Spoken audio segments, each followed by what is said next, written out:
ఓం శ్రీ గురుభ్యో నమః. హరి ఓం. శుక్లాంబరధరౌ విష్ణుం శశివర్ణం చతుర్భుజం ప్రసన్నవదనం ధ్యాయేత్ సర్వవిఘ్నోపశాంతయే. గురుర్బ్రహ్మా గురుర్విష్ణుః గురుర్దేవో మహేశ్వరः గురుర్సాక్షాత్ పరబ్రహ్మ తస్మయే శ్రీ గురవే నమః. సరస్వతి నమస్తుభ్యం వరదే కామరూపిణి విద్యారంభం కరిష్యామి సిద్ధిర్భవతు మే ధ్యానం. పీతాంబరం కరవిరాజిత శంఖ చక్ర కౌమోదకీ సరసిజం కరుణా సముద్రం రాధా సహాయమతి సుందర మందహాసం వాతాలయేశ మనిషం హృది భావయామి. ఓం నమో భగవతే వాసుదేవాయ. ఓం శ్రీకృష్ణాయ పరబ్రహ్మణే నమః. అథ శ్రీమన్నారాయణీయం ప్రథమం దశకం శ్రీభగవన్మహిమానువర్ణనం. సాంద్రానందావబోధాత్మకమనుపమితం కాలదేశావధిభ్యాం నిర్మోక్తం నిత్యముక్తం నిగమశతసహస్రేణ నిర్భాస్య మానం. అస్పష్టం దృష్టమాత్రే పునరురుపురుషార్థాత్మకం బ్రహ్మతత్వం తత్తావద్భాతి సాక్షాత్ గురు పవనపురే హంత భాగ్యం జనానాం. ఏవం దుర్లభ్య వస్తున్యపి సులభతయా హస్తలబ్ధే యదన్యత్ తన్వా వాచా ధియా వా భజతి బత జనః క్షుద్రతైవ స్ఫుటేయం. ఏతే తావద్వయం స్థిరధర మనసా విశ్వపీడాపహత్యై నిశ్శేషాత్మానమేనం గురు పవన పురాధీశమేవాశ్రయామః. సత్వయ్యత్తత్పరాభ్యామపరికలనతో నిర్మలంతేన తావత్ భూతైర్భూతేంద్రియైస్తే వపురితి బహుశః శ్రూయతే వ్యాసవాక్యం. తత్స్వచ్ఛత్వాద్యదచ్ఛాదిత పరసుఖచిద్గర్భ నిర్భాసరూపం తస్మిన్ ధన్యారమంతే శృతిమతి మధురే సుగ్రహే విగ్రహేతే. నిష్కంపే నిత్యపూర్ణే నిరవధి పరమానంద పీయూష రూపే నిర్లీనే నిర్లీనానేకముక్త బలి సుభగతమే నిర్మల బ్రహ్మ సింధౌ. కల్లోలోల్లాసతుల్యం ఖలు విమలతరం సత్వమాహుస్తదాత్మా కస్మాన్నో నిష్కలస్త్వం సకల ఇతి వచస్త్వత్కలాస్వేవ భూమన్. నిర్వ్యాపారోపి నిష్కారణమజ భజసే యత్క్రియామీక్షణాఖ్యాం తేనైవోదేతి లీనా ప్రకృతిరసతి కల్పాపి కల్పాదికాలే. తస్యాః సంశుద్ధమంశం కమపి తమతిరోధాయకం సత్వరూపం సత్వం ధృత్వా దధాసి స్వమహిమ విభవా కుంఠ వైకుంఠ రూపం. तत्ते प्रत्यग्रधाराधरललितकलायावली केलिकारम् लावण्यस्यैकसारम् सुकृतिजनदृशाम् पूर्णपुण्यावतारम् लक्ष्मी निःशङ्कलीला निलयनममृतस्यन्दसन्दोहमन्तः चिन्तत्सं चिन्तकानां वपुरनुकलये मारुतागारनाथ कष्टाते सृष्टिचेष्टा बहुतर भवखेदावः जीवभाजाम् इत्येवं पूर्वमालोचितमजितमया नैवमद्याभिजाने नो चेज्जीवाः कथौ वा मधुरतरमिदं त्वद्वपुश्चिद्रसाद्रम् नेत्रैः श्रोत्रैश्च पीत्वा परमरससुधाम्बोधिपूरे रमेरन् नम्राणां सन्निधत्ते सततमपि पुरस्तैरनभ्यर्थितान् कामानजस्रम् वितरति परमानन्दसान्द्राङ्गतिं च इत्थन्निःशेषलभ्यो निरवधिकफलः पारिजातो हरे त्वम् क्षुद्रन्तं शक्रवाटी द्रुममभिलषति व्यर्थमद्दिव्रजोऽयम् कारुण्यात् काममन्यं ददति खलु परे स्वात्मदस्त्वौ विशेषात् ऐश्वर्यादीशतेऽन्ये जगति परजने स्वात्मनोऽपीश्वरस्त्वम्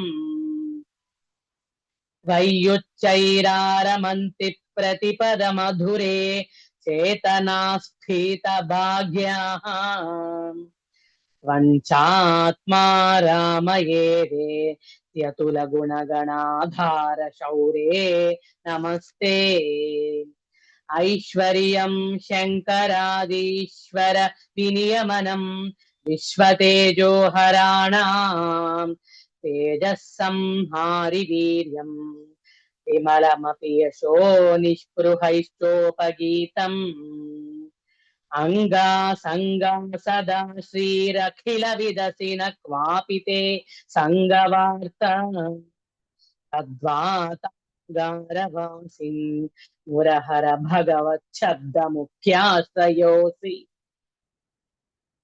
इति श्रीमन्नारायणीये श्रीभगवन्महिमानुवर्णनं नाम प्रथमं दशकं समाप्तम् नारायणाखिल गुरो भगवन्नमस्ते नारायणाखिल गुरो भगवन्नमस्ते अथ द्वितीयं दशकं श्रीभगवद्रूपवर्णनम् सूर्यस्पर्धि किरीटमूर्ध्वतिलक प्रोद्भासि फालान्तरम् कारुण्याकुलनेत्रमाद्रहसितोल्लासं सुनासापुटम् गण्डोद्यन्मकराभकुण्डलयुगम् कण्ठोज्ज्वलत्कौस्तुभम् वद्रूपौवनमाल्यहारपटल श्रीवत्सदीप्रं भजे केयूराङ्गदकङ्कणोत्तममहारत्नाङ्गुलीयाङ्कित श्रीमद्बाहुचतुष्कसङ्गतगदा शङ्खारि पङ्केरुहाम् काञ्चित् काञ्चन काञ्चिलाञ्छितलसत्पीताम्बरालम्बिनी आलम्बे विमलाम्बुजद्युतिपदाम् मूर्तिं तवार्तिच्छिदम् यत्रैलोक्यमहीयसोऽपि महितम् सम्मोहनं मोहनात् कान्तं कान्तिनिधानतोऽपि मधुरं माधुर्यधुर्यादपि सौन्दर्योत्तरतोऽपि सुन्दरतरम् त्वद्रूपमाश्चर्यतोऽप्याश्चर्यम् भुवनेन कस्य कुतुकम् पुष्णाति विष्णो विभो तत्तादृङ्मधुरात्मकम् तव वपुः सम्प्राप्ति सा देवी परमोत्सुका चिरतरन् नास्ते स्वभक्तेष्वपि तेनास्याबत कष्टमच्युत विभो त्वद्रूपमानोज्ञक प्रेमस्थैर्यमयाद चापल बला वातोदभूत् लक्ष्मी सावकरामणीयकहृतैवेयम् परेष्वस्थिरेत् स्वस्मिन्नन्यदपि प्रमाण मधुना वक्ष्यामि लक्ष्मीपते ये त्वद्ज्ञानगुणानुकीर्ता हि भक्ता जनाः तेष्वेषा वसति स्थिरैव दयितः प्रस्तावदत्तादर एवं भूतमनोज्ञतानवसुधा निष्यन्द सन्दोहनम् तद्रूपम् परचिद्रसायनमयम् चेतोहरम् शृण्वताम् सद्यः प्रेरयते मतिम् मदयते रोमाञ्चयत्यङ्गकम् व्यासिञ्चत्यपि शीतबाष्पविसरैरानन्दमूर्च्छोद्भवैः एवं भूततया हि भक्त्यभिहितो योगः स योगद्वयात् कर्मज्ञानमयाद्भृशोत्तमतरो योगीश्वरैर्गीयते सौन्दर्यैकरसात्मके त्वयि खलु प्रेम प्रकाशात्मिका भक्तिर्निश्रममेव विश्वपुरुषैर्लभ्यारमावल्लभाम् निष्कामन्नियतः स्वधर्मचरणै यत्कर्मयोगाभिधम् तद्दूरेत्यफलै यदौपनिषदज्ञानोपलभ्यम् पुनः तत्त्वव्यक्ततया सुदुर्गमतरम् चित्तस्य तस्माद्विभो त्वत्प्रेमात्मकभक्तिरेव सततम् स्वादीयसी श्रेयसी अत्यायासकराणि कर्मपटलान्याचर्य निर्यन्मलाः बोधे भक्तिपथे तव विचितता मायान्ति किं तावत् क्लिष्ट्वा तर्कपथे परन्तव वपु ब्रह्माख्यमन्ये पुनः चित्ताद्रत्वमृते विचिन्त्य बहुभिः सिद्ध्यन्ति जन्मान्तरैः त्वद्भक्तिस्तु कथारसामृतझरी निर्मज्जनेन स्वयं सिद्ध्यन्ति विमल प्रबोध पदवी मक्लेशतस्तन्वती सद्य सिद्धिकरी जयत्यै विभो सैवास्तु मे त्वत्पद प्रेम प्रौढिरसाद्रता कृततरम् पातालयाधीश्वर इति श्रीमन्नारायणीये श्रीभगवद्रूपवर्णनं नाम द्वितीयं दशकं समाप्तम् नारायणाखिल गुरो भगवन्नमस्ते नारायणाखिल गुरो भगवन्नमस्ते अथ तृतीयं दशकम् भक्तस्वरूपवर्णनम् भक्तिप्रार्थना च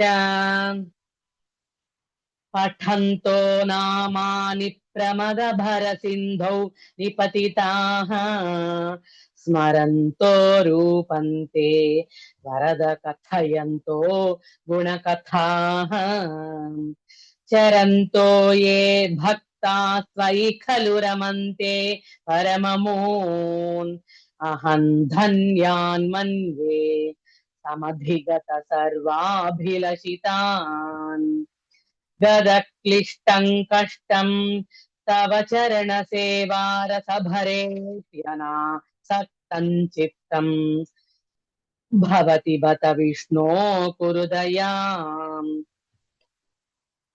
भवत्पादाम्भोजस्मरणरसिको नाम निवहान् अहं गायं कुहचन विवक्ष्यामि विजने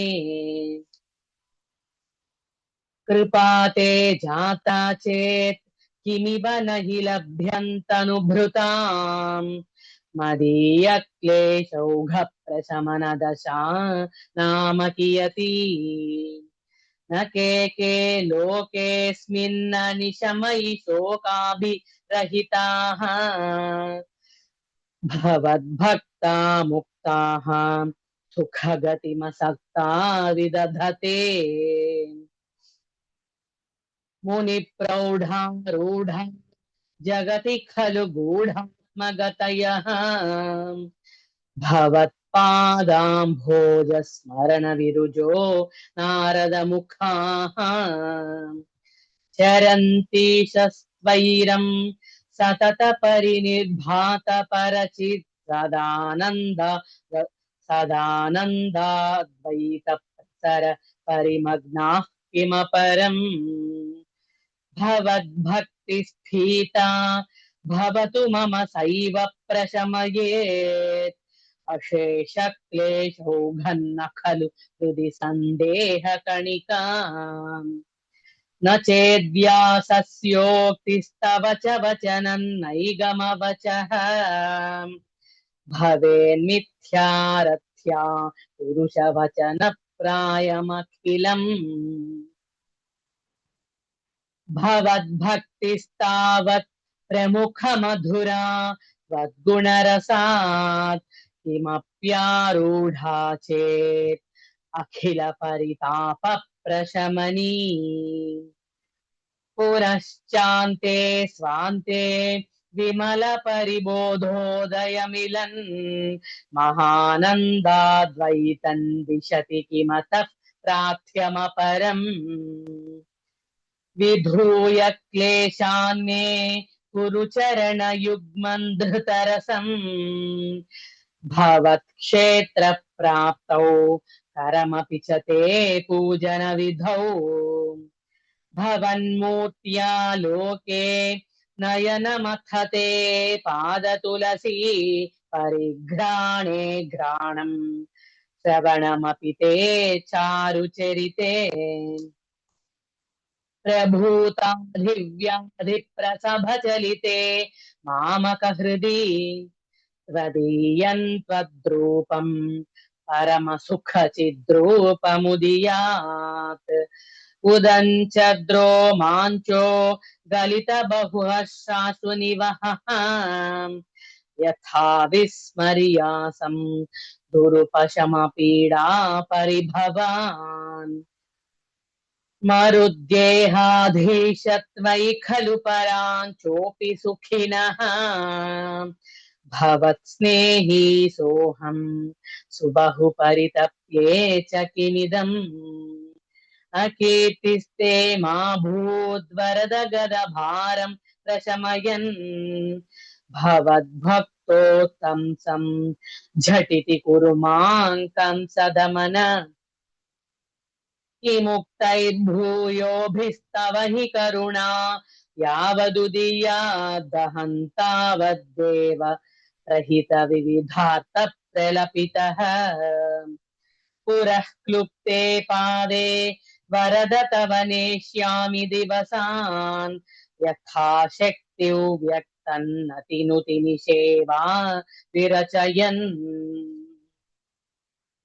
इति श्रीमन्नारायणीये भक्तस्वरूपवर्णनम् भक्तिप्रार्थना चेति तृतीयं दशकं समाप्तम् नारायणाखिल गुरो भगवन्नमस्ते नारायणाखिल गुरो भगवन्नमस्ते।